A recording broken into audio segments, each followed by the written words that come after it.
अनहोनी रात में आपका स्वागत है। तो चलिए बढ़ते हैं आज की इस कहानी की ओर। चारों तरफ अंधेरा ही अंधेरा था। अमावस की रात थी। नयन तेजी से गाड़ी चलाए जा रहा था। रोमा उससे बोल रही थी कि पहुंच जाएंगे ना, इतनी जल्दी क्या है। नयन ने कहा कि अभी कुछ नहीं बताऊंगा, घर चलो फिर इस रास्ते की कहानी बताऊंगा। लेकिन रोमा ने जिद पकड़ ली, मुझे जानना है क्या है इस हाईवे का सच। नयन ने रोमा को कहा कि बस इतना जान लो कि इस रास्ते में जो दिखता है वो सच नहीं, एक छलावा होता है।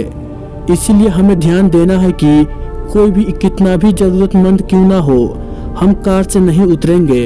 रोमा ने बोली, ठीक है नयन। तभी अचानक गाड़ी के सामने बदहवास से एक लड़की टकराई। गाड़ी के शीशे पर हाथ दिखाने लगी। उसकी हालत बहुत खराब लग रही थी और उसके कपड़े भी फटे हुए थे। नयन ने रोमा को कहा, यह हमारी आंखों का धोखा है, तुम ध्यान मत दो। रोमा गुस्से से बोली, ये लड़की मुसीबत में है, तुम कैसे बात कर रहे हो। मैं सही बोल रहा हूँ, ये लड़की हमारी आंखों का धोखा है, तुम बात को समझो। हम अगर गाड़ी से उतर गए तो हमारी जान को खतरा है। मैंने इस जगह के बारे में दादी से बहुत सी कहानियां सुनी हैं। नयन ने रोमा को समझाते हुए कहा, वो सब मुझे नहीं सुनना, तुम नहीं जा रहे हो तो मैं जा रही हूँ उस लड़की की मदद करने। गुस्से से बोलती हुई रोमा गाड़ी से उतर गई। गाड़ी से बाहर निकलते ही वो लड़की गायब हो गई। नयन ने कहा, रोमा जल्दी से अंदर आओ। लेकिन तब तक रोमा को किसी ने दूर धकेल दिया। आगे देखा तो वो लड़की हंस रही थी। रोमा उठ नहीं पा रही थी।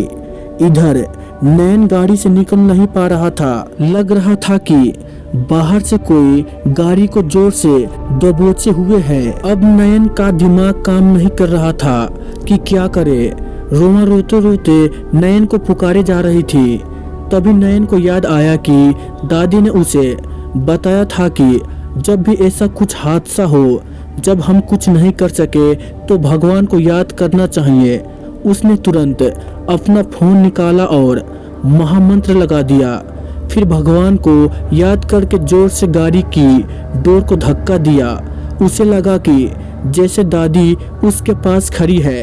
वो जल्दी से बाहर निकला और रोमा के पास जाने लगा। जैसे जैसे वो रोमा के पास जा रहा था, रोमा दूर होते जा रही थी। तभी रोमा को लगा किसी ने उसके कानों में कहा, अपने मंगलसूत्र को प्रणाम करो और हनुमान चालीसा का जाप करो। रोमा ने वैसा ही किया। अब वो धीरे धीरे नयन के पास जा रही थी। दोनों एक दूसरे के पास पहुँचे।